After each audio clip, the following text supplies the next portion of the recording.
Welcome to the Learning Pines YouTube. We hope this video helps. You start by isolating the area you want to change. Place the cursor at the end of the page before the header that should stop linking. Then insert a next page section break from the Layout or Page Layout menu because Word treats headers per section. Once done, the document now has two distinct sections. This is essential because without a section break, you cannot fully unlink headers. Make sure the break is next page, not continuous. To avoid unexpected links, you now open the header in the new section by double-clicking it. This puts you in Header and Footer tools.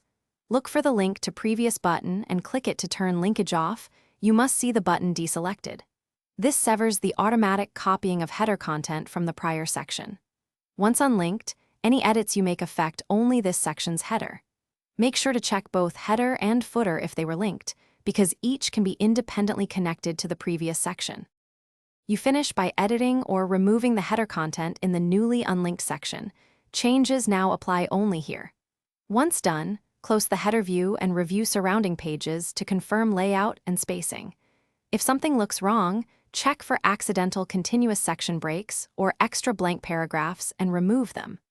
As a key troubleshooting tip, if linkage seems unchanged, reopen headers to verify link to previous is truly off and that the section break used was next page.